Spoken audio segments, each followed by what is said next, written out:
മക്കളെ, അപ്പോൾ എൻ്റെ കുട്ടികൾക്ക് എല്ലാവർക്കും നമ്മുടെ 7ാം ക്ലാസ്സിലെ human body A wonder, circulation, excretion and nervous system ഈ ഒരു ചാപ്റ്റർ നമുക്കൊരു 20 മിനിറ്റ്സിൽ ഫുൾ സെറ്റാക്കി എടുത്താലോ? അപ്പോൾ മിസ്സിൻ്റെ കൂടെ എൻ്റെ മക്കൾ ഇരിക്കുകയാണെന്നുണ്ടെങ്കിൽ നിങ്ങളുടെ എക്സാമിന് വേണ്ടിയിട്ടുള്ള ഈ ഒരു ചാപ്റ്റർ നമ്മൾ ഒരൊറ്റ അടിക്ക് സെറ്റാക്കാൻ വേണ്ടി പോവുകയാണ്. ഓക്കെ, അപ്പോൾ നമുക്ക് ആദ്യം തന്നെ പഠിക്കാനുള്ളത് നമുക്ക് സർക്കുലേഷൻ ഉണ്ട്, എക്സ്ക്രീഷൻ ഉണ്ട്, നെർവസ് സിസ്റ്റം ഉണ്ട്. ഇത് മൂന്നും നമ്മൾ സെറ്റാക്കാൻ പോവുകയാണ് കേട്ടോ. സോ ആദ്യം തന്നെ ഇവിടെ ഒരു കുട്ടി എന്ത് ചെയ്യുകയാണ്, ഇങ്ങനെ ഹോസ്പിറ്റലിൽ കിടക്കുകയാണ്. ചിലപ്പോൾ പലപ്പോഴും നമുക്ക് പനിയൊക്കെ പിടിച്ചിട്ട് നമ്മളിങ്ങനെ കിടന്നിട്ടുണ്ടാവും അല്ലേ? അപ്പോൾ എന്താണ് ചെയ്യുക, നമ്മുടെ ബോഡിയിലേക്ക് ഒരു നീഡിൽ വഴി എന്ത് ചെയ്യും, ഗ്ലൂക്കോസ് കയറ്റിക്കൊണ്ടിരിക്കും അല്ലേ? അപ്പോൾ ഈ ഗ്ലൂക്കോസ് എങ്ങനെയാണ് നമ്മുടെ ശരീരത്തിൻ്റെ എല്ലാ ഭാഗത്തേക്കും എത്തുക? നിങ്ങൾ ആലോചിച്ച് നോക്കൂ, ഈ ബോട്ടിലുള്ള ഈ ഗ്ലൂക്കോസ് വെള്ളം നമ്മളിങ്ങനെ നീഡിൽ വഴി കയറ്റുന്നത് എങ്ങോട്ടേക്കാണ്? ചിന്തിച്ചിട്ടുണ്ടോ അല്ലേ? അതേപോലെ തന്നെ നിങ്ങൾക്ക് എല്ലാവർക്കും അറിയാം, നമ്മുടെ സ്മോൾ ഇൻറ്റസ്റ്റൈൻ വഴി നമ്മുടെ ചെറുകുടലിൽ നിന്ന് നമ്മുടെ ഭക്ഷണം ആഗിരണം ചെയ്യും അല്ലേ? നമ്മുടെ ഗ്ലൂക്കോസ്, ഫ്രക്ടോസ്, അമിനോ ആസിഡ് ഈ സാധനങ്ങളെല്ലാം ആഗിരണം ചെയ്തിട്ട് അത് നമ്മുടെ ശരീരത്തിൻ്റെ ഓരോ കോശങ്ങളിലേക്കും എത്തിക്കുന്നത്. അതേപോലെ തന്നെ നമ്മുടെ ആൽവിയോളയിൽ നമ്മൾ ശ്വസിക്കുന്ന ഓക്സിജൻ എത്തും. അതെങ്ങനെയാണ് നമ്മുടെ ഓരോ സെൽസിലേക്കും എത്തുന്നതെന്ന് ചോദിച്ചു കഴിഞ്ഞാൽ നിങ്ങൾക്ക് എല്ലാവർക്കും ഒരൊറ്റ ഉത്തരവേ ഉണ്ടാവുള്ളൂ. ആരാണ്? നമ്മളുടെ രക്തമാണ് എന്ത് ചെയ്യുന്നത്, നമ്മുടെ ശരീരത്തിൽ നമ്മുടെ ദഹനത്തിന് ശേഷമുള്ള ഭക്ഷണ ഏറ്റവും സിമ്പിൾ ആയിട്ടുള്ള മോളിക്യൂൾസ് ആയിട്ടുള്ള ഗ്ലൂക്കോസും അമിനോ ആസിഡും ഫാറ്റി ആസിഡും ഇതെല്ലാം നമ്മുടെ സെൽസിലേക്ക് എത്തിക്കുന്നതും അതുപോലെ നമ്മൾ ശ്വസിക്കുന്ന സമയത്ത് നമ്മുടെ ആൽവിയോളയിൽ എത്തുന്ന ഓക്സിജനെ നമ്മുടെ സെൽസിലേക്കൊക്കെ എത്തിക്കുന്നത് ആരാണ്? നമ്മുടെ ബ്ലഡാണ്. അപ്പോൾ നമ്മുടെ ഈ ബ്ലഡിന് ഈ ഒരു പണി ഒറ്റയ്ക്ക് ചെയ്യാൻ വേണ്ടി പറ്റൂല അല്ലേ? അപ്പോൾ നമ്മുടെ ബ്ലഡിനെ സഹായിക്കാൻ ആരാണുള്ളത്? നമുക്കിവിടെ ഈ ബ്ലഡ് മാത്രമല്ല, നമ്മുടെ ബ്ലഡിനെ സഹായിക്കാൻ നമുക്ക് ഹാർട്ട് അല്ലെങ്കിൽ നമ്മുടെ ഹൃദയമുണ്ട്, പിന്നെ നമ്മുടെ ബ്ലഡ് വെസൽസ് ഉണ്ട് അല്ലേ? രക്തക്കുഴലുകളുണ്ട്. സോ നമ്മുടെ ഹൃദയം, അതേപോലെ തന്നെ നമ്മുടെ രക്തക്കുഴലുകൾ, പിന്നെ നമ്മളുടെ ബ്ലഡ്, ഇത് മൂന്നും ചേരുന്നതാണ് നമ്മളുടെ ഹ്യൂമൻ സർക്കുലേറ്ററി സിസ്റ്റം അല്ലെങ്കിൽ മനുഷ്യൻ്റെ രക്തപര്യന വ്യവസ്ഥ എന്ന് പറയുന്നത്. അപ്പോൾ നമ്മുടെ ഈ രക്തപര്യന വ്യവസ്ഥയുടെ ഉദ്ദേശം ഇത്രയേ ഉള്ളൂ, നമ്മളുടെ ന്യൂട്രിയൻസും അതേപോലെ തന്നെ ഓക്സിജനും നമ്മുടെ എല്ലാ കോശങ്ങളിലേക്ക് എത്തിക്കുക. അതേപോലെ തിരിച്ച് എന്ത് ചെയ്യാണ്, കോശങ്ങളിൽ നിന്ന് നമ്മുടെ കാർബൺ ഡൈ ഓക്സൈഡ് സെൽസാണ് കോശങ്ങൾ. അപ്പം നമ്മുടെ സെൽസിൽ നിന്ന് അല്ലെങ്കിൽ നമ്മുടെ ശരീരത്തിൻ്റെ എല്ലാ ഭാഗങ്ങളിൽ നിന്നും കാർബൺ ഡൈ ഓക്സൈഡിനെ തിരിച്ച് നമ്മുടെ ഹൃദയത്തിലേക്ക് എത്തിക്കാം. ഒന്ന് ഓക്സിജനും ന്യൂട്രിയൻസും എല്ലാ ഭാഗത്തേക്കും എത്തിക്കുക, മറ്റേത് എന്താണ്, കാർബൺ ഡൈ ഓക്സൈഡിനെ നമ്മുടെ ശരീരത്തിൻ്റെ എല്ലാ ഭാഗത്തു നിന്നും തിരിച്ചിങ്ങോട്ടേക്ക് കൊണ്ടുവരാം. അപ്പം നമ്മൾ പറഞ്ഞു നമ്മുടെ ഹാർട്ട് ഉണ്ട്, അതുപോലെ ബ്ലഡ് ഉണ്ട്, ബ്ലഡ് വെസൽസ് ഉണ്ട്, ഇവരെല്ലാവരുമാണ് ഈ പണി ചെയ്യുന്നതെന്ന് പറഞ്ഞു. അപ്പോൾ ഓരോരുത്തരെ കുറിച്ച് നമുക്ക് മനസ്സിലാക്കാനുണ്ട്. അപ്പോൾ നമ്മുടെ സർക്കുലേറ്ററി സിസ്റ്റത്തിൽ ആദ്യത്തെ ആളാണ് നമ്മുടെ ബ്ലഡ് അല്ലേ? അപ്പോൾ നമ്മുടെ ഈ ബ്ലഡിന് നിങ്ങൾക്ക് എല്ലാവർക്കും അറിയാം റെഡ് കളറാണ്. എങ്ങനെയാണ് നമ്മുടെ ബ്ലഡിന് റെഡ് കളർ കിട്ടിയെന്ന് ചോദിച്ചു കഴിഞ്ഞാൽ നിങ്ങൾ എല്ലാവരും ഇപ്പോൾ പറയും, മിസ്സേ അത് ഹീമോഗ്ലോബിൻ എന്ന് പറയുന്ന ഒരു പിഗ്മെന്റ്, ഒരു വർണ്ണ വസ്തു അതിലുള്ളത് കൊണ്ടാണ്. അപ്പോൾ ഈ ഹീമോഗ്ലോബിൻ എന്ന് പറയുന്ന സാധനത്തിൻ്റെ മെയിൻ ഘടകങ്ങൾ എന്ന് പറയുന്നത് അയേൺ, ഇരുമ്പും അതേപോലെ തന്നെ എന്താണ്, പ്രോട്ടീനുമാണ്. ഓക്കെ, ഇതിന് രണ്ട് ഫങ്ഷൻസ് ആണ്. മെയിൻ ആയിട്ടുള്ള ഫംഗ്ഷൻ എന്താണെന്ന് ചോദിച്ചു കഴിഞ്ഞാൽ നമ്മുടെ ഓക്സിജനെയും അതേപോലെ തന്നെ കാർബൺ ഡൈ ഓക്സൈഡിനെയും എന്ത് ചെയ്യുക, നമ്മുടെ സെൽസിലേക്കൊക്കെ ട്രാൻസ്പോർട്ട് ചെയ്യുക. അവിടുന്ന് തിരിച്ച് നമ്മുടെ എന്ത് ചെയ്യണം, ഹൃദയത്തിലേക്ക് കൊണ്ടുവരണം. അപ്പോൾ നമ്മൾ നേരത്തെ പറഞ്ഞു രക്തമാണ് എല്ലാ ഭാഗത്തേക്കും കൊണ്ടുപോകുന്നതെന്ന് പറഞ്ഞു. രക്തത്തിൽ നമ്മുടെ ഓക്സിജനെയും കാർബൺ ഡൈ ഓക്സൈഡിനെയും അങ്ങോട്ടും ഇങ്ങോട്ടും കൊണ്ടുവരുന്നത് ആരാണ്? നമ്മുടെ രക്തത്തിലുള്ള ഹീമോഗ്ലോബിൻ എന്ന് പറയുന്ന പ്രോട്ടീനാണ്. അപ്പോൾ ഈ ഹീമോഗ്ലോബിൻ പ്രോട്ടീൻ എവിടെയാണ് കാണുന്നതെന്ന് അറിയാവോ? നിങ്ങൾക്ക് എല്ലാവർക്കും അറിയുന്നുണ്ടാവും അല്ലേ? നമ്മുടെ രക്തത്തിലെ ചുവന്ന രക്താണുക്കൾ അല്ലെങ്കിൽ റെഡ് ബ്ലഡ് സെൽസിൻ്റെ അകത്താണ് ഹീമോഗ്ലോബിൻ കാണുന്നത്. അപ്പോൾ നമ്മുടെ ഹീമോഗ്ലോബിൻ അടങ്ങിയിട്ടുള്ള ഭക്ഷണങ്ങളാണത് ഇതെല്ലാം. അതായത് ഹീമോഗ്ലോബിൻ അടങ്ങിയിട്ടുള്ളതെന്ന് പറഞ്ഞാൽ ഹീമോഗ്ലോബിൻ്റെ മെയിൻ കോമ്പണൻസ് പ്രോട്ടീനും അയേണും ആണല്ലോ. അപ്പോൾ നമുക്ക് അയേൺ ഉണ്ടെങ്കിലല്ലേ ഹീമോഗ്ലോബിൻ ഉണ്ടാക്കാൻ പറ്റുള്ളൂ. അപ്പോൾ അയേൺ അടങ്ങിയിട്ടുള്ള ഭക്ഷണങ്ങളാണ് ഇവിടെ നിങ്ങൾക്ക് കാണുന്നത്. സോ ഇത്തരത്തിലുള്ള ഭക്ഷണങ്ങളൊക്കെ കഴിച്ചാൽ മാത്രമേ നമ്മുടെ ശരീരത്തിൽ ആവശ്യത്തിന് വേണ്ടിയിട്ടുള്ള അയേൺ നമുക്ക് കിട്ടുള്ളൂ. ഇരുമ്പ് കിട്ടിയാൽ മാത്രമേ നമുക്ക് എന്ത് ചെയ്യാൻ വേണ്ടി പറ്റുള്ളൂ, നമ്മൾക്ക് ഹീമോഗ്ലോബിൻ നിർമ്മിക്കാനും നമ്മളുടെ എന്താണ് രക്തത്തിൽ ആവശ്യത്തിനുള്ള ഹീമോഗ്ലോബിൻ ഉണ്ടാകുമ്പോൾ മാത്രമാണ് കോശങ്ങളിലേക്കൊക്കെ കറക്റ്റ് അളവിൽ ഓക്സിജനൊക്കെ എത്തുക. ഓക്കെ, അപ്പം നമ്മുടെ ബ്ലഡിനെ കുറിച്ചാണ് നമ്മൾ പറഞ്ഞുകൊണ്ടിരിക്കുന്നത് അല്ലേ? അപ്പോൾ ഈ ബ്ലഡിൽ നമ്മൾ നോക്കുകയാണെങ്കിൽ മെയിനായിട്ട് നമുക്കൊരു ദ്രാവക ഭാഗമുണ്ട്. നമ്മുടെ രക്തത്തിൽ 55% എന്താണ്, 55% പ്ലാസ്മയാണ്. പ്ലാസ്മ എന്ന് പറഞ്ഞാൽ ഒരു ഇളം മഞ്ഞ നിറത്തിലുള്ള രക്തത്തിലെ ദ്രാവക ഭാഗമാണ്. നമ്മുടെ ഈ ന്യൂട്രിയൻസ് ഒക്കെ ഇല്ലേ, ഗ്ലൂക്കോസ് ഒക്കെ നമ്മുടെ ശരീരത്തിൻ്റെ എല്ലാ ഭാഗത്തേക്കും എത്തിക്കുന്നത് പ്ലാസ്മയാണ്. പിന്നെ 45% എന്ന് പറയുന്നത് രക്തകോശങ്ങൾ അല്ലെങ്കിൽ ബ്ലഡ് സെൽസ് ആണ്. അതിൽ RBC അല്ലെ റെഡ് ബ്ലഡ് സെൽസ് അല്ലെങ്കിൽ ചുവന്ന രക്താണുക്കളുണ്ട്, ദെൻ വൈറ്റ് ബ്ലഡ് സെൽസ് അല്ലെങ്കിൽ വെളുത്ത രക്താണുക്കൾ, ദെൻ പ്ലേറ്റ്ലെറ്റുകളുണ്ട്. ഈ റെഡ് ബ്ലഡ് സെൽസ് സെൽസിലാണ് നമ്മുടെ ഹീമോഗ്ലോബിൻ കാണുന്നത്. ഓക്കെ, ഈ ഹീമോഗ്ലോബിൻ ഉള്ളതുകൊണ്ടാണ് രക്തത്തിന് എന്ത് കിട്ടിയത്? ചുവന്ന കളർ കിട്ടിയത്. പിന്നെ നമ്മുടെ രക്തകോശങ്ങളെ നോക്കുകയാണെങ്കിൽ ആദ്യം നമുക്ക് എന്ത് പറയാം? ചുവന്ന രക്താണുക്കൾ അല്ലെങ്കിൽ നമ്മുടെ റെഡ് ബ്ലഡ് സെൽസ് ഉണ്ട്. അതേപോലെ തന്നെ ആരാണ്? നമ്മുടെ വെളുത്ത രക്താണുക്കൾ അല്ലെങ്കിൽ വൈറ്റ് ബ്ലഡ് സെൽസ് ഉണ്ട്. അപ്പോൾ ഇവരുടെ രണ്ടുപേരെയും നമുക്ക് എന്ത് ചെയ്യാം? കമ്പയർ ചെയ്ത് പഠിക്കുകയാണെങ്കിൽ വളരെ ഈസിയാണ്. അതായത് RBCന്റെ അല്ലെങ്കിൽ അരുണ രക്താണുക്കളെ, ചുവന്ന രക്താണുക്കളെ നോക്കിക്കഴിഞ്ഞാൽ ഡിസ്ക് ഷേപ്പാണ്. ഇവർക്കോ പ്രത്യേകിച്ച് ഒരു ആകൃതിയും ഇല്ല. ഓക്കെ, ഇവർക്കാണെങ്കിൽ ന്യൂക്ലിയസ് ഇല്ല, ഇവർക്കാണെങ്കിൽ ന്യൂക്ലിയസ് ഉണ്ട്. നമ്മുടെ ചുവന്ന രക്താണുക്കൾ അല്ലെങ്കിൽ RBCക്ക് നമുക്ക് എന്തുണ്ടാകും? ന്യൂക്ലിയസ് ഉണ്ടാവില്ല. പക്ഷെ വൈറ്റ് ബ്ലഡ് സെൽസിന് എന്തുണ്ട്? ന്യൂക്ലിയസ് ഉണ്ട്. ഇനി ഇവരുടെ ഫംഗ്ഷൻ എന്താണ്? ഓക്സിജനും കാർബൺ ഡൈ ഓക്സൈഡും എല്ലാ സ്ഥലത്തേക്കും എത്തിക്കാം. ആൻഡ് നമ്മുടെ WBCന്റെ ഫംഗ്ഷൻ എന്താണ്? രോഗാണുക്കളെ നശിപ്പിക്കുക. ആൻഡ് ഇവർക്ക് ചുവന്ന കളർ ഉണ്ട്, കാരണം അതിന് ഹീമോഗ്ലോബിൻ ഉള്ളതുകൊണ്ടാണ്. സോ ഈ രീതിയിൽ കമ്പയർ ചെയ്ത് പഠിച്ചു കഴിഞ്ഞാൽ നിങ്ങൾക്ക് ഇത് ഈസി ആയിട്ട് എഴുതാൻ പറ്റും. ഇത് എക്സാമിന് നിങ്ങൾക്ക് ചോദിക്കാൻ ചാൻസ് ഉള്ള ഒരു ക്വസ്റ്റ്യൻ ആണ് കേട്ടോ. പിന്നെ അടുത്തതാണ് നമ്മുടെ പ്ലേറ്റ്ലെറ്റുകൾ. അപ്പോൾ പ്ലേറ്റ്ലെറ്റുകൾ എന്ന് പറഞ്ഞാൽ നമ്മുടെ രക്തം കട്ട പിടിക്കാൻ സഹായിക്കുന്നതാണ് പ്ലേറ്റ്ലെറ്റുകൾ എന്ന് പറയുന്നത്. പിന്നെ നമ്മുടെ പ്ലാസ്മ. അപ്പോൾ നമ്മുടെ രക്തത്തിലെ ദ്രാവക ഭാഗം, ലിക്വിഡ് പാർട്ടാണ് പ്ലാസ്മ. ഇതിന്റെ നിറം എന്താണ്? ഒരു മഞ്ഞ കളറാണ്. എന്താണ് ഫംഗ്ഷൻ? ഗ്ലൂക്കോസിനെ നമ്മുടെ കോശങ്ങളിലേക്ക് എത്തിക്കാം. അപ്പോൾ അതോട് കൂടിയിട്ട് നമ്മുടെ ബ്ലഡ് സെൽസ് ക്ലിയർ ആയില്ലേ? ഓക്കെ, രക്തത്തിൽ പ്ലാസ്മയുണ്ട്, ബ്ലഡ് സെൽസും ഉണ്ട്. ബ്ലഡ് സെൽസ് മെയിൻ ആയിട്ട് ഈ 3 ആൾക്കാരാണ്. 3 ആൾക്കാരുടെ ഫംഗ്ഷൻസും അവരുടെ പ്രത്യേകതകളും നോട്ട് ചെയ്ത് വെക്കാം. ഓക്കെ, ഇനി ഇപ്പം നമ്മൾ പറഞ്ഞു നമ്മുടെ സർക്കുലേറ്ററി സിസ്റ്റമിലെ രക്തപര്യന വ്യവസ്ഥ എന്ന് പറഞ്ഞാൽ ബ്ലഡ് വെസൽസ്, ദെൻ ഹാർട്ട് ചേരുന്നതാണ്. അതിൽ ബ്ലഡിനെ കുറിച്ച് നമ്മൾ മനസ്സിലാക്കി. ഇനി നമ്മുടെ ബ്ലഡ് വെസൽസ് നമുക്ക് ആരൊക്കെ ഉണ്ടെന്ന് അറിയാവോ? നമ്മുടെ ആർട്ടറി ഉണ്ട്, വെയിൻ ഉണ്ട്, കാപ്പിലറീസ് ഉണ്ട്. ഓക്കെ, അപ്പൊ അതിൽ ഈ രക്തക്കുഴലുകളെ കുറിച്ച് പറയുകയാണെങ്കിൽ എൻ്റെ മക്കൾ ഇങ്ങനെ ആലോചിക്കാം. ഇതാണ് നമ്മുടെ ഹാർട്ടാണ് എന്ത് ചെയ്യുന്നത്? രക്തം പമ്പ് ചെയ്യുന്നത്. അപ്പൊ ഹൃദയത്തിൽ നിന്ന് പുറത്തേക്ക് പോവാം, അതാണ് നമ്മൾ എന്ത് പറയാ? ആർട്ടറി എന്ന് പറയാ. ആർട്ടറി ഹൃദയത്തിൽ നിന്ന് പുറത്തേക്ക് പോകുന്നതാണ് ആർട്ടറി അല്ലെങ്കിൽ ധമനി എന്ന് പറയും. അപ്പൊ നിങ്ങൾ ഇങ്ങനെ ആലോചിക്കുക, ആർക്കോ വേണ്ടി പോകുന്നു അല്ലെ? ആർക്കോ വേണ്ടി ഹൃദയത്തിൽ നിന്ന് പുറത്തു പോകുന്നതാണ് ആർട്ടറി. ആർക്കോ വേണ്ടി എന്ന് പറഞ്ഞാൽ നമ്മുടെ ശരീരത്തിന്റെ എല്ലാ ഭാഗത്തേക്കും. ഓക്കെ, ഇനി തിരിച്ചു വരുന്ന ആൾക്കാരോ? തിരിച്ചു വരുന്ന ആൾക്കാരതേ വെയിൻ. വേ ഇൻ എന്നാലോചിക്കുക, ഉള്ളിലേക്ക് വേ ഇൻ. അതാണ് നമ്മുടെ വെയിൻ അല്ലെങ്കിൽ സിര. വെയിൻ അല്ലെങ്കിൽ സിര എന്ന് പറഞ്ഞാൽ ഉള്ളിലേക്ക് വരുന്നതാണ്. ഓക്കെ, അപ്പൊ എന്താണ് ഈ കാപ്പിലറീസ്? നമ്മുടെ ആർട്ടറീസിനെയും വെയിൻസിനെയും ധമനികളെയും സിരകളെയും തമ്മിൽ ബന്ധിപ്പിക്കുന്നവരാണ് കാപ്പിലറീസ് അല്ലെങ്കിൽ ലോമികകൾ എന്ന് പറയുന്നത്. സോ എന്റെ മക്കൾ ഇവിടെ നോക്കിക്കേ, arteries are blood vessel which carry oxygen rich blood from the heart to different parts of the body. Oxygen rich ആയിട്ടുള്ള ബ്ലഡിനെ ഹൃദയത്തിൽ നിന്ന് ആർക്കോ വേണ്ടി അല്ലേ? അപ്പൊ ആർട്ടറി. ഓക്കെ, സിരകളാണെങ്കിലോ കാർബൺ ഡൈ ഓക്സൈഡ് അടങ്ങിയിട്ടുള്ള രക്തത്തിനെ വെയിൻ ഇങ്ങോട്ടേക്ക് കൊണ്ടുവരും. അപ്പൊ നമ്മുടെ കാപ്പിലറീസ് എന്ത് ചെയ്യുന്നുണ്ട്? ആർട്ടറികളെയും സിരകളെയും തമ്മിൽ ബന്ധിപ്പിക്കുന്നു. ആർട്ടറീസിനെയും വെയിൻസിനെയും തമ്മിൽ ബന്ധിപ്പിക്കുന്നു. ധമനികളെയും സിരകളെയും തമ്മിൽ കണക്ട് ചെയ്യുന്നു. സിമ്പിൾ. ഓക്കെ, ജസ്റ്റ് മിസ്സിന്റെ ഈ ഒരു ആരോ മാർക്ക് നിങ്ങൾ നോക്കിക്കഴിഞ്ഞാൽ നിങ്ങളുടെ മനസ്സിലുണ്ടാവും, ആർക്കോ വേണ്ടി പോകുന്നു. Way in vein. Okay, yes. ഇനി നമ്മുടെ ഹൃദയം. അപ്പോൾ ഹൃദയം കൂടെ പറഞ്ഞാൽ നമ്മുടെ സർക്കുലേറ്ററി സിസ്റ്റം കംപ്ലീറ്റ് ആയേ. അപ്പം നമ്മുടെ ഹൃദയം നിങ്ങൾക്ക് എല്ലാവർക്കും അറിയാം, ഒരു മസ്കുലാർ ഓർഗനാണ്. നമ്മുടെ ഹൃദയം ഉള്ളത് എവിടെയാണ്? നമ്മുടെ തൊറാസിക് ക്യാവിറ്റി അല്ലെങ്കിൽ ഔരസാശയത്തിൽ നമ്മുടെ 2 ലങ്സിൻ്റെയും ഇടയിൽ വാരിയെല്ലുകളാൽ സംരക്ഷിക്കപ്പെട്ടിട്ടാണ് ഉള്ളത്. ഓക്കെ, ഇനി നമ്മുടെ ഹൃദയത്തിൻ്റെ സൈസ് നോക്കുകയാണെങ്കിൽ ഒരു ക്ലെഞ്ച്ഡ് ഫിസ്റ്റ്, ചുരുട്ടി പിടിച്ച മുഷ്ടിയോളമാണ് വലുപ്പമുള്ളത്. ഹൃദയത്തിനെ കവർ ചെയ്തിട്ടുള്ള ഒരു ഇരട്ട സ്ഥലമാണ് പെരികാർഡിയം. നമ്മുടെ ഹൃദയത്തിന് 4 അറകളാണ് ഉള്ളത്.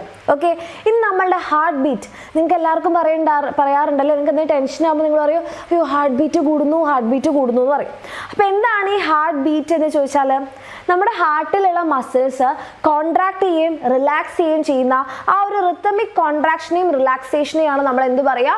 ഹാർട്ട് ബീറ്റ് എന്ന് പറയാം. സോ ഹാർട്ട് ബീറ്റ് എന്ന് പറഞ്ഞാൽ rhythmic contraction and relaxation of heart muscles. ഹൃദയത്തിന്റെ സങ്കോചവും പൂർവ്വസ്ഥിതി പ്രാപിക്കലും. ഒരു പ്രാവശ്യം ഹൃദയം സങ്കോചിക്കുന്നു, പൂർവ്വസ്ഥിതി പ്രാപിക്കുന്നു, അപ്പോഴാണ് നമ്മൾ ഒരു ഹാർട്ട് ബീറ്റ് കേൾക്കുക. ഓക്കെ, അങ്ങനെ ഹാർട്ട് ബീറ്റിനെ തുടർന്ന് എന്താണ് നമ്മൾ ഈ ഹാർട്ട് ബീറ്റ് ഒരു പ്രാവശ്യം കോൺട്രാക്ഷൻ റിലാക്സേഷൻ ആണ് ഒരു ഹാർട്ട് ബീറ്റ്. അങ്ങനെ ഒരു മിനിറ്റിൽ എത്ര തവണ ചെയ്യും? ഒരു പ്രാവശ്യം കോൺട്രാക്ട് ചെയ്യുന്നു, റിലാക്സ് ചെയ്യുന്നു. ഇതൊരു ഹാർട്ട് ബീറ്റ് ആണ്. അങ്ങനെ ഒരു മിനിറ്റിൽ എത്ര തവണ കോൺട്രാക്ഷനും റിലാക്സേഷനും ചെയ്യുന്നു, അതാണ് ഹാർട്ട് റേറ്റ് അല്ലെങ്കിൽ ഹൃദയസ്പന്ദന നിരക്ക്. ഇത് ഒരു മിനിറ്റിൽ നമുക്ക് 72 പ്രാവശ്യം ഉണ്ടാകും. സോ നമ്മുടെ ഹാർട്ട് റേറ്റ് എന്ന് പറഞ്ഞാൽ എത്രയാ? 72 ആണ്. അപ്പൊ നിങ്ങൾക്കൊരു ഡൗട്ട്, അപ്പൊ മിസ് ഇവിടെ പിടിച്ചു നോക്കുന്നത് എന്താ? പൾസാണ്. പൾസ് എന്ന് പറഞ്ഞാൽ നമ്മളിപ്പോൾ പറഞ്ഞില്ലേ ഹാർട്ട് ബീറ്റ്, ഹൃദയസ്പന്ദനം. ഹൃദയസ്പന്ദനത്തിനോടനുബന്ധിച്ച് നമ്മുടെ ധമനികളിൽ ആർട്ടറീസിൽ ഒരു വേവ് ലൈക്ക് മൂവ്മെന്റ് ഫീൽ ചെയ്യും. ആ വേവ് ലൈക്ക് മൂവ്മെന്റ് ആണ് pulse. Okay, so pulse is the wave produced in the artery, ധമനികളിലാണ് as a result of heart beat. അപ്പോൾ ഹാർട്ട് കോൺട്രാക്ട് ചെയ്യുന്നു, റിലാക്സ് ചെയ്യുന്നു, അപ്പോൾ ഒരു വേവ് ഒരു താഴ്തെ. കോൺട്രാക്ട് ചെയ്യുമ്പോൾ അപ്പോൾ ഇങ്ങനെ, റിലാക്സ് ചെയ്യുമ്പോൾ ഇങ്ങനെ. കോൺട്രാക്ഷൻ, റിലാക്സേഷൻ, സങ്കോചം, പൂർവ്വസ്ഥിതി പ്രാപിക്കൽ. അപ്പോൾ ഒരു വേവ് ഫീൽ ചെയ്തു. ഓക്കെ, അപ്പം നമ്മുടെ ഹാർട്ട് ഒരു മിനിറ്റിൽ 72 തവണ മിടിക്കുമ്പോൾ അല്ലെങ്കിൽ 72 തവണ ബീറ്റ് ചെയ്യുമ്പം പൾസും നമുക്ക് അത്ര തന്നെ ഫീൽ ചെയ്യും.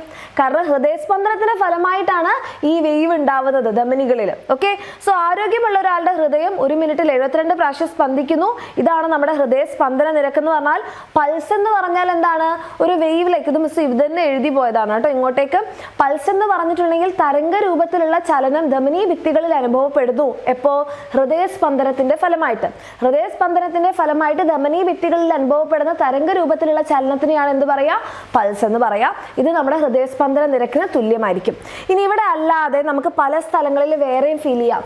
ഇവിടെ ഫീൽ ചെയ്യാം, ഇവിടെ ഫീൽ ചെയ്യാം, ഇവിടെ ഫീൽ ചെയ്യാം. പിന്നെ നമ്മുടെ ഈ ഒരു പോയിന്റിൽ ഇവിടെയൊക്കെ നമുക്ക് എന്ത് ചെയ്യാൻ വേണ്ടി പറ്റും? നമ്മുടെ ഈ ഒരു പൾസ് റേറ്റ് നമുക്ക് ഫീൽ ചെയ്യാൻ പറ്റും. അപ്പോൾ ഇതൊക്കെ നമുക്ക് വേണ്ടി ചെയ്യുന്ന നമ്മുടെ ഈ ഒരു ഹൃദയത്തിനെ നമ്മൾ സംരക്ഷിക്കണം അല്ലേ? അപ്പം നമ്മുടെ ഹൃദയത്തിനെ സംരക്ഷിക്കാൻ നമ്മൾ എന്തൊക്കെ ചെയ്യണം? റെഗുലർ ആയിട്ട് നമ്മൾ എന്ത് ചെയ്യണം? എക്സസൈസ് ചെയ്യണം. വ്യായാമം ചെയ്തിട്ടില്ല എന്നുണ്ടെങ്കിൽ നമ്മുടെ ഹൃദയാരോഗ്യം മോശമാവും. പിന്നെ നമുക്ക് ലൈഫ് സ്റ്റൈൽ ഡിസീസസ്, നമ്മുടെ ജീവിത രീതി കൊണ്ട് പല അസുഖങ്ങളും വരുന്ന നമ്മുടെ ഹൃദയത്തിൻ്റെ അവസ്ഥ മോശമാവാൻ ചാൻസ് ഉണ്ട്. അതൊന്നും ഇല്ലാണ്ടാക്കാൻ വേണ്ടിയിട്ട് നോക്കുക. പിന്നെ പുകവലി, മദ്യപാനം, അതുപോലെ തന്നെ എന്താണ് സ്മോക്കിംഗ് ആണല്ലോ പുകവലി അല്ലേ? ഇതൊക്കെ നമ്മൾ എന്ത് ചെയ്യുക? നമ്മുടെ ഹാർട്ടിനെ മോശം അവസ്ഥയിലേക്ക് അത് ചെയ്യാതിരിക്കുക. പിന്നെ എപ്പോഴും കൊഴുപ്പടങ്ങിയിട്ടുള്ള ഭക്ഷണം കഴിക്കുന്നത് ഒഴിവാക്കാം. അത് എന്തിനു വേണ്ടിയിട്ടാണ്? നമ്മുടെ ഹൃദയം ആരോഗ്യത്തോടെ നിലനിർത്താനാണ്. അപ്പോൾ ഹെൽത്തി ആയിട്ടുള്ള ഫുഡ് കഴിക്കുക. ഓവർ വെയിറ്റ് ഉണ്ടെങ്കിൽ അത് കുറയ്ക്കുക. എപ്പോഴും എക്സസൈസ് ചെയ്യുക. ടൊബാക്കോ യൂസ് ചെയ്യാതിരിക്കുക. പിന്നെ ആൽക്കഹോൾ യൂസ് ചെയ്യാതിരിക്കുക. ബ്ലഡ് പ്രഷറും ഷുഗറൊക്കെ ഇടയ്ക്കിടയ്ക്ക് ചെക്ക് ചെയ്യുക. ഓക്കെ, ഇനി നമുക്ക് അഥവാ എന്തെങ്കിലും മുറിവ് പറ്റിയാൽ നമ്മൾ എന്താണ് ചെയ്യേണ്ടത്? നമ്മൾ കളിക്കുമ്പോഴൊക്കെ മുറിവ് പറ്റാറുണ്ടല്ലേ? അപ്പം മുറിവ് നമ്മൾ പറ്റിക്കഴിഞ്ഞ് കഴിഞ്ഞാൽ വേഗം തന്നെ നമ്മൾ ശുദ്ധജലം ഉപയോഗിച്ച് ആ ഭാഗം കഴുകുക. അതിനുശേഷം നമ്മളൊരു കോട്ടൺ തുണിയോ പഞ്ഞിയോ വെച്ച് അതിൽ ഒപ്പിയെടുക്കുക. നല്ലപോലെ ബ്ലഡ് വരുന്നുണ്ടെങ്കിൽ അത് നന്നായി അമർത്തി പിടിക്കുക. എന്നിട്ട് കയ്യിലൊക്കെ ആണെങ്കിൽ കൈ ഉയർത്തി പിടിക്കുക. അല്ലെങ്കിൽ കുറേ ബ്ലഡ് ഇങ്ങനെ ഒഴുകി പോകാൻ ചാൻസ് ഉണ്ട്. അതേപോലെ തന്നെ എന്നിട്ട് നിൽക്കുന്നില്ലെങ്കിൽ ഒരു ബാൻഡേജ് ചുറ്റിയിട്ട് എത്രയും പെട്ടെന്ന് നമ്മുടെ മെഡിക്കൽ ഹെൽപ്പ് തേടുക എന്നുള്ളതാണ് ഇത്തരം അവസരങ്ങളിൽ നമ്മൾ ചെയ്യേണ്ടത്. പിന്നെ എന്താണ് ബ്ലഡ് ഡൊണേഷൻ? നമുക്കറിയാം, ഒരു ആരോഗ്യമുള്ള ഒരാളുടെ ശരീരത്തിൽ ഒരു 5 to 5.5 ലിറ്റർ രക്തം ഒരു ആരോഗ്യമുള്ള ഒരാളുടെ ശരീരത്തിൽ ഉണ്ടാവും. അപ്പം നമ്മൾ നമ്മുടെ സമ്മതത്തോട് കൂടിയിട്ട് നമ്മുടെ ബ്ലഡ് നമ്മൾ മറ്റൊരാൾക്ക് കൊടുക്കുന്നതിനെയാണ് ബ്ലഡ് ഡൊണേഷൻ അല്ലെങ്കിൽ രക്തദാനം എന്ന് പറയാം. ഏകദേശം 1/2 ലിറ്റർ ബ്ലഡാണ് നമ്മൾ ഒരു ബ്ലഡ് ഡൊണേഷനിൽ കൊടുക്കുക. ഇതൊരു 18 വയസ്സിന് ശേഷം മാത്രമേ നിങ്ങൾക്ക് എന്ത് ചെയ്യാൻ പറ്റുള്ളൂ? ബ്ലഡ് ഡൊണേഷൻ ചെയ്യാൻ വേണ്ടിയിട്ട് പറ്റുള്ളൂ. അപ്പോൾ നമ്മൾ കൊടുത്ത ബ്ലഡ് എന്ത് ചെയ്യും? അവർ സയന്റിഫിക് പ്രിസർവേഷൻ ഒക്കെ ചെയ്ത് എടുത്തു വെക്കും. ആവശ്യമുള്ള ആൾക്കാർക്ക് ഹോസ്പിറ്റൽ യൂസിനൊക്കെ വേണ്ടിയിട്ട് ഉപയോഗിക്കും. ഓക്കെ, 3 മാസത്തിൽ ഒരിക്കൽ മാത്രമേ നമുക്ക് എന്ത് ചെയ്യാൻ വേണ്ടി പറ്റുള്ളൂ? ഈ ബ്ലഡ് ഡൊണേഷൻ ചെയ്യാൻ പറ്റുള്ളൂ. അതായത് ഒരു തവണ ചെയ്ത് കഴിഞ്ഞാൽ പിന്നെ 3 മാസം കഴിഞ്ഞിട്ട് അടുത്ത ബ്ലഡ് ഡൊണേഷൻ ചെയ്യാൻ പറ്റുള്ളൂ. ഓക്കെ, അപ്പോൾ അത്രേ ഉള്ളൂ നമ്മുടെ സർക്കുലേഷനെ കുറിച്ച് പറയാൻ വേണ്ടിയിട്ട്. ഇനി അടുത്തതാണ് നമ്മുടെ എക്സ്ക്രീറ്ററി സിസ്റ്റം. അതായത് നമ്മുടെ ശരീരത്തിൽ ഈ ന്യൂട്രിയൻസ് ഒക്കെ കിട്ടി, ഓക്സിജൻ ഒക്കെ കിട്ടിക്കഴിഞ്ഞാൽ മെറ്റബോളിസം നടക്കും അല്ലെ? ഉപാപചയ പ്രവർത്തനങ്ങൾ നടക്കും. ഇതിൻ്റെ ഫലമായിട്ട് കുറേ വേസ്റ്റ് ഉണ്ടാകും. അപ്പോൾ ഈ വേസ്റ്റ് നമ്മുടെ ശരീരത്തിന് അത്ര നല്ലതല്ല. അപ്പോൾ അതിനെ റിമൂവ് ചെയ്യണം. അതിനെ റിമൂവ് ചെയ്യുന്ന പ്രോസസ്സാണ് excretion. So it is the process of elimination of എന്തൊക്കെയാണ് waste? Urea, excess water, salt that is produced in our body. അപ്പോൾ അത് ചെയ്യുന്ന മെയിൻ ആൾക്കാരാണ് ആര്? നമ്മുടെ കിഡ്നി എന്ന് പറയുന്നത്. നമുക്ക് എവിടെയുണ്ട്? 2 കിഡ്നി ഉണ്ട്. നമ്മുടെ ഉദരാശയത്തിൽ അല്ലെങ്കിൽ അബ്ഡോമിനൽ ക്യാവിറ്റിക്ക് നട്ടിലിൻ്റെ ഇരുവശത്തുമായിട്ടാണ് കാണുന്നത്. സോ 2 പേര് കിഡ്നി. പിന്നെ നമുക്കൊരു യുറീറ്റർ അല്ലെങ്കിൽ മൂത്രവാഹി, പിന്നെ നമ്മുടെ യൂറിനറി ബ്ലാഡർ, ദെൻ മൂത്രനാളം അല്ലെങ്കിൽ യുറീത്ര, ആൻഡ് ഇതാണ് നമ്മുടെ റീനൽ ആർട്ടറി, ആൻഡ് ഇതാണ് നമ്മുടെ റീനൽ വെയിൻ. ഓക്കെ, ഇത്രയും കാര്യങ്ങൾ നിങ്ങളെ ടെക്സ്റ്റിൽ അടയാളപ്പെടുത്തിയിട്ടുണ്ട് മക്കളെ. ഇത് എക്സാമിന് നിങ്ങൾക്ക് അടയാളപ്പെടുത്താൻ വേണ്ടി ചോദിക്കൂ കേട്ടോ. ഓക്കെ, സോ ഇത് നോട്ട് ചെയ്ത് വെക്കാം. നമ്മുടെ ശരീരത്തിൽ മെയിൻ ആയിട്ടുള്ള ഒരു എക്സ്ക്രീറ്ററി ഓർഗൻ ആണ് നമ്മുടെ കിഡ്നി എന്ന് പറയുന്നത്. നമ്മുടെ അബ്ഡോമിനൽ ക്യാവിറ്റിയിൽ, ഉദരാശയത്തിൽ, നട്ടെല്ലിന് ഇരുവശത്തുമായിട്ടാണ് കാണുന്നത്. അതിൽ നമ്മുടെ കിഡ്നിയിലേക്ക് രക്തം കൊണ്ടുവരുന്നത്, നമ്മൾ പറഞ്ഞില്ലേ ഹൃദയത്തിലേക്ക് രക്തം കൊണ്ടുവരുന്നു എന്നൊക്കെ. ഓക്കെ, അതേപോലെ കിഡ്നിയിലേക്ക് രക്തം കൊണ്ടുവരുന്ന ആൾക്കാരാണ് റീനൽ ആർട്ടറി. അപ്പൊ റീനൽ ആർട്ടറി കൊണ്ടുവരുന്ന രക്തത്തിൽ എന്തൊക്കെ ഉണ്ടാകും? റീനൽ ആർട്ടറി കൊണ്ടുവരുന്ന രക്തത്തിൽ ഓക്സിജൻ ഉണ്ടാകും, ന്യൂട്രിയൻസ് ഉണ്ടാകും, അതേപോലെ തന്നെ കുറേ വേസ്റ്റും ഉണ്ടാവും. ഓക്കെ, പിന്നെ റീനൽ വെയിൻ ഇതിനെ പുറത്തേക്ക് കൊണ്ടുപോകും. അപ്പോഴേക്ക് വേസ്റ്റ് എല്ലാം അരിച്ച് കളഞ്ഞിട്ടുണ്ടാകും. അതുപോലെ ഓക്സിജനും ന്യൂട്രിയൻസ് എല്ലാം കിഡ്നി ഉപയോഗിച്ചിട്ടുണ്ടാകും. So less amount, comparatively less amount of urea, glucose, oxygen, nutrients ഒക്കെ ആയിരിക്കും. കാർബൺ ഡൈ ഓക്സൈഡ് ആയിരിക്കും കൂടുതൽ ഉണ്ടാവുക. ഓക്കെ, സോ ഇതാണ് ആരുടെ ഫംഗ്ഷൻ? നമ്മുടെ ആർട്ടറിയുടെയും വെയിൻ്റെയും. സോ വൃക്കാധമനി, വൃക്കാസിര. വൃക്കാധമനി വൃക്കയിലേക്ക് രക്തം എത്തിക്കുന്നു. വൃക്കാസിര എന്ത് ചെയ്യുന്നു? ഇതിന് ശേഷമുള്ള രക്തത്തിനെ പുറത്തേക്ക് കൊണ്ടുവന്നു. വക്കാസിരയല്ല, വൃക്കാധമനിയും വൃക്കാസിരയും ആണ് കേട്ടോ. ഓക്കെ, അതാണ് ഇവരുടെ രണ്ടുപേരുടെയും ഫംഗ്ഷൻ എന്ന് പറയുന്നത്. അങ്ങനെ ഒരു ദിവസം നമ്മുടെ കിഡ്നി എത്ര യൂറിൻ കളയുന്നുണ്ടെന്ന് അറിയാമോ? 1.5 ലിറ്റേഴ്സ് ഓഫ് യൂറിൻ ആണ് പുറത്തേക്ക് കളയുന്നത്. ആൻഡ് ഇവിടെ നമ്മുടെ കിഡ്നി എന്ത് ചെയ്യുന്നുണ്ട്? നമ്മുടെ ശരീരത്തിലെ വെള്ളത്തിൻ്റെയും സോൾട്ടിൻ്റെയും അളവ് ബാലൻസ് ചെയ്യുന്നതിൽ കിഡ്നിക്ക് ഒരു പ്രധാന പങ്കാണുള്ളത്. അപ്പം നമ്മൾ നേരത്തെ നമ്മുടെ ഹൃദയാരോഗ്യം സംരക്ഷിക്കുക എന്ന് പറഞ്ഞതുപോലെ തന്നെ നമ്മുടെ കിഡ്നീനെയും പ്രൊട്ടക്ട് ചെയ്യേണ്ടത് അത്യാവശ്യമാണ്. അപ്പം അതിന് നമ്മൾ ചെയ്യണം സ്മോക്കിങ്ങും ലിക്കറും ഒന്നും കഴിക്കാൻ വേണ്ടി പാടില്ല. നമ്മൾ ഒത്തിരി സോൾട്ട് അടങ്ങിയ ഭക്ഷണം കഴിക്കാതിരിക്കുക. പിന്നെ എന്താണ്? അൺനെസസറി ആയിട്ട് മെഡിസിൻസ് എടുക്കാതിരിക്കുക. പിന്നെ ഒരു ദിവസം ഒരു 12 ഗ്ലാസ് വെള്ളമെങ്കിലും കുടിക്കുക. പിന്നെ എന്താണ്? ആർട്ടിഫിഷ്യൽ ഡ്രിങ്ക്സ് കഴിവതും ഒഴിവാക്കുക. ഡെയിലി എക്സസൈസ് ചെയ്യുക. അപ്പം നിങ്ങൾ ആലോചിച്ചാൽ മതി, ഡെയിലി എക്സസൈസ് ചെയ്യുന്ന എപ്പോഴും നമ്മുടെ എല്ലാ തരത്തിലുള്ള ആരോഗ്യത്തിനും നല്ലതാണ്. ഇനി നമ്മുടെ കിഡ്നി എങ്ങാനും തകരാറിലായാൽ നമ്മൾ ആദ്യം ചെയ്യുന്നത് ഡയാലിസിസ് ആണ്. പക്ഷേ കംപ്ലീറ്റ് 2 കിഡ്നിയും തകരാറിലായി കഴിഞ്ഞാൽ നമ്മൾ വൃക്ക മാറ്റി വെക്കേണ്ടി വരും. അങ്ങനെ വൃക്ക മാറ്റി വെക്കുക എന്ന് പറഞ്ഞാൽ അത്ര ഈസി ആയിട്ടുള്ള പ്രോസസ്സ് അല്ല. നമ്മൾക്ക് എല്ലാ രീതിയിലും മാച്ച് ആവുന്ന, നമ്മുടെ ബ്ലഡ് ഗ്രൂപ്പും ടിഷ്യൂ എല്ലാം മാച്ച് ആവുന്ന രീതിയിലുള്ള ഒരു കിഡ്നി നമുക്ക് കിട്ടണം. അത് തന്നെ കിഡ്നി നമുക്ക് തരാൻ തയ്യാറായ ആൾക്ക് 18 വയസ്സിന് മുകളിലായിരിക്കണം. അങ്ങനെ നമ്മൾ ചെയ്യുമ്പോൾ നമ്മുടെ ഡാമേജ്ഡ് ആയിട്ടുള്ള കിഡ്നി നമ്മൾ മാറ്റി വെക്കൂല. പകരം പുതിയ കിഡ്നി നമ്മൾ എന്ത് ചെയ്യും? നമ്മുടെ ഈ ഒരു യൂറിനറി ബ്ലാഡറിന്റെ അടുത്തായിട്ട് വെക്കും. എന്നിട്ട് ഈ യൂറീറ്റേഴ്സ് തമ്മിൽ കണക്ട് ചെയ്യും. ആർട്ടറിയും വെയിനും തമ്മിൽ കണക്ട് ചെയ്യും. ഇത് നമ്മൾ മാറ്റില്ല, അത് അവിടെ തന്നെ വെക്കും. പുതിയ കിഡ്നി നമ്മൾ വെച്ച് ചേർക്കുകയാണ് ചെയ്യുക. അപ്പോൾ ഈ കിഡ്നി കൂടാതെ നമ്മുടെ ശരീരത്തിലുള്ള എക്സ്ക്രീറ്ററി ഓർഗൻസ് ആണ് ഒന്ന് നമ്മുടെ സ്കിന്ന്, മറ്റത് നമ്മുടെ ലങ്സ്, പിന്നെ നമ്മുടെ ലിവർ അല്ലെങ്കിൽ കരൾ.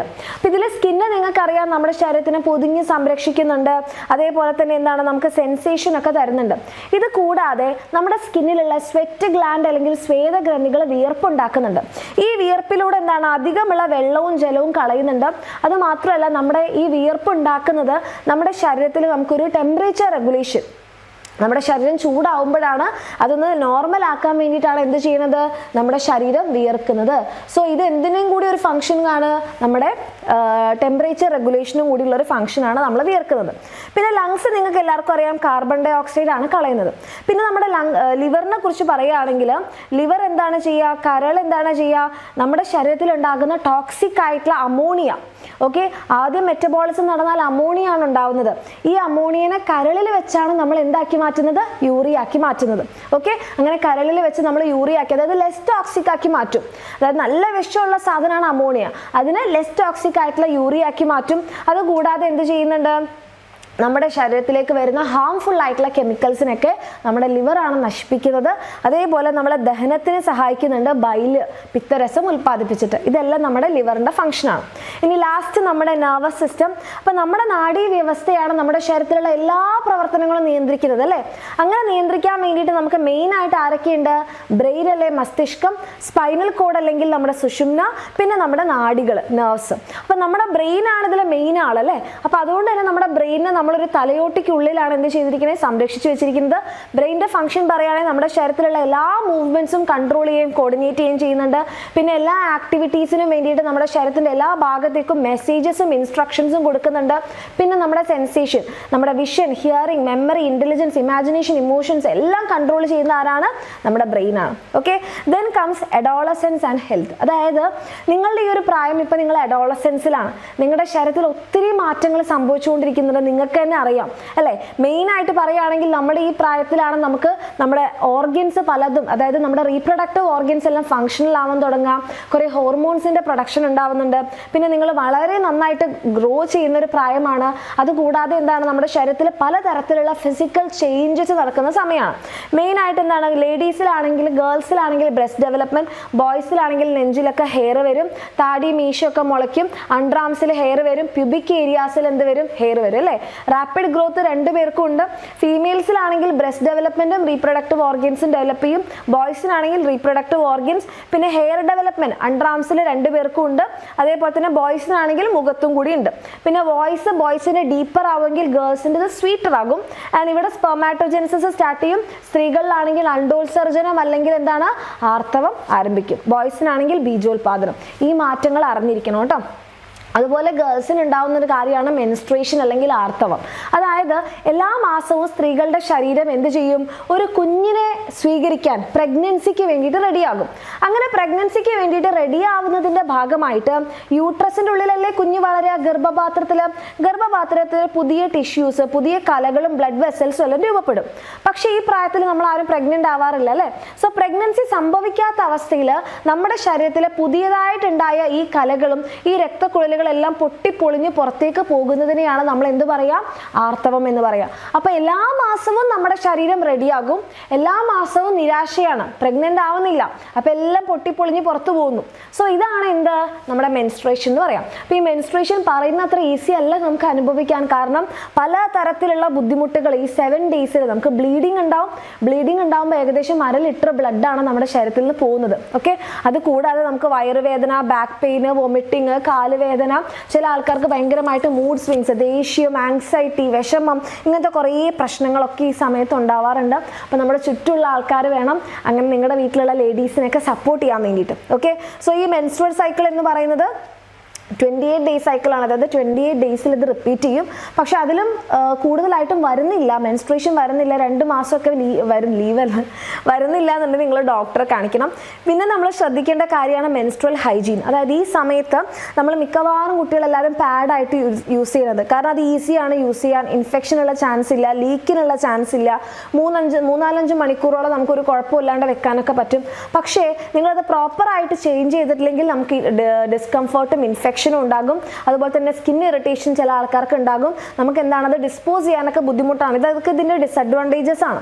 നമുക്കിതിനെ യൂസ് ചെയ്യുന്നതിന് ഗുണങ്ങളുണ്ടെങ്കിൽ കൂടെ പക്ഷെ അതിന് ഹെൽത്ത് ഇഷ്യൂസ് പാഡിന് ഒത്തിരിയാണ്. അപ്പോൾ നിങ്ങൾ കുറച്ചൊക്കെ കഴിഞ്ഞിട്ട് നിങ്ങൾക്ക് എന്ത് ചെയ്യാം, മെൻസ്ട്രൽ കപ്പിലേക്ക് ഷിഫ്റ്റ് ചെയ്യാവുന്നതാണ്. അതായത് മെൻസ്ട്രൽ കപ്പ് എന്ന് പറഞ്ഞത് ഇവിടെ നിന്നാണ് ഈ ബ്ലഡ് പുറത്തു പോകുന്നത്. അപ്പോൾ ഈ കപ്പ് ഇവിടെ ഇങ്ങനെ വെച്ച് കഴിഞ്ഞാൽ എല്ലാം കപ്പിലേക്ക് കളക്ട് ആവും. അതുമാത്രമല്ല ഇത് നമുക്ക് റിസ്ക് വളരെ കുറവാണ് മെൻസ്ട്രൽ കപ്പിന്. പിന്നെ നമുക്ക് സ്കിൻ ഇറിറ്റേഷനും അങ്ങനത്തെ കാര്യങ്ങളൊന്നും ഉണ്ടാക്കുന്നില്ല. പ്ലാസ്റ്റിക് ഫ്രീ ആയതുകൊണ്ട് തന്നെ നമ്മുടെ ഇക്കോ ഫ്രണ്ട്ലി കൂടിയാണ്. അപ്പോൾ കുറേയൊക്കെ കഴിയുമ്പോൾ നിങ്ങൾ അതുകൂടി യൂസ് ചെയ്യാം. ഇനി അതല്ല, നിങ്ങൾ എന്താണ് യൂസ് ചെയ്യുന്നതെങ്കിലും, മെൻസ്ട്രൽ കപ്പ് ആണെങ്കിലും ക്ലോത്ത് ആണെങ്കിലും പാഡ് ആണെങ്കിലും യൂസ് ചെയ്യുന്നതിന് മുൻപും പിൻപും കൈ നന്നായിട്ട് വാഷ് ചെയ്തതിന് ശേഷം നല്ല എന്താ പറയുക, ഹൈജീനിക് ആയിട്ട് തന്നെ ഈ സമയത്ത് കാര്യങ്ങൾ ഡീൽ ചെയ്യുക. അതേപോലെ ഈ സമയത്ത് മിസ് നേരത്തെ പറഞ്ഞു 1/2 ലിറ്റർ ബ്ലഡാണ് നിങ്ങളുടെ ശരീരത്തിൽ നഷ്ടപ്പെടുന്നത്. അപ്പോൾ അതിനനുസരിച്ചുള്ള ഭക്ഷണം പ്രത്യേകം കഴിക്കാം. ഓക്കെ, ദെൻ ലാസ്റ്റ് ടോപ്പിക്കാണ് സെക്ഷൽ എക്സ്പ്ലോയിറ്റേഷൻ. ഈ ഒരു പ്രായത്തിലുള്ള കുട്ടികൾക്ക് പല കാര്യങ്ങൾ അറിയുന്നുണ്ടാവില്ല. അപ്പോൾ ചില സമയത്ത് ചില ആൾക്കാർ നമ്മളോട് ഭയങ്കരമായിട്ട് സ്നേഹം കാണിക്കും. ചില ആൾക്കാർ നമ്മളെ പോണോഗ്രാഫിക് മൂവീസ് ഒക്കെ കാണിക്കാനൊക്കെ ട്രൈ ചെയ്യുക, അല്ലെങ്കിൽ നമുക്ക് ഇഷ്ടമില്ലാത്ത രീതിയിൽ നമ്മളെ ടച്ച് ചെയ്യുക, നമുക്ക് ഇഷ്ടമില്ലാത്ത രീതിയിൽ സെക്ഷൽ കണ്ടന്റോട് കൂടിയിട്ട് നമ്മൾ സംസാരിക്കുക, അങ്ങനെയൊക്കെ ഉണ്ടാവുന്നതൊക്കെ സെക്ഷൽ എക്സ്പ്ലോയിറ്റേഷനിലാണ് വരിക. നിങ്ങൾക്ക് അങ്ങനത്തെ എന്തെങ്കിലും ബുദ്ധിമുട്ടുകൾ ഉണ്ടാകുമ്പോൾ എന്ത് ചെയ്യണം, നിങ്ങളുടെ പാരൻസിനോടോ ക്ലാസ്മേറ്റ്സിനോടോ കൗൺസിലേഴ്സിനോടോ ടീച്ചേഴ്സിനോടോ ആരോടെങ്കിലും സംസാരിക്കണം. പിന്നെ നിങ്ങൾ ഇങ്ങനത്തെ ഒരു കാര്യം നേരിടുന്ന സമയത്ത് നിങ്ങൾ പേടിക്കുകയല്ല വേണ്ടത്, സ്ട്രിക്റ്റ് ആയിട്ട് പറയുക. ആൺകുട്ടിയാണെങ്കിലും പെൺകുട്ടിയാണെങ്കിലും നോ, എന്നെ ടച്ച് ചെയ്യണ്ട, എനിക്കത് ഇഷ്ടമല്ല, നോ എന്ന് പറയുന്നതിൽ ഒരു തെറ്റുമില്ല. ഓക്കെ, ഇനി ഇവിടെ നിന്നും നിങ്ങൾക്ക് ഹെൽപ്പ് കിട്ടിയിട്ടില്ലെങ്കിൽ നിങ്ങൾക്ക് ചൈൽഡ് ലൈനിൽ കോൺടാക്ട് ചെയ്യാം. 1098 കോൺടാക്ട് ചെയ്ത് കഴിഞ്ഞാൽ അവർ നോക്കിക്കോളും ബാക്കി എല്ലാ കാര്യങ്ങളും. ഓക്കെ, സോ ഈ ഒരു ചാപ്റ്റർ എൻ്റെ കുട്ടിയൊക്കെ ഒരു 20 മിനിറ്റ്സിൽ സെറ്റ് ചെയ്യാൻ പറ്റിയെന്ന് കരുതുന്നു. ഓക്കെ, അപ്പോൾ താങ്ക് യു സോ മച്ച് മക്കളെ, അടിപൊളിയായിട്ട് പഠിക്കുക. All the very best.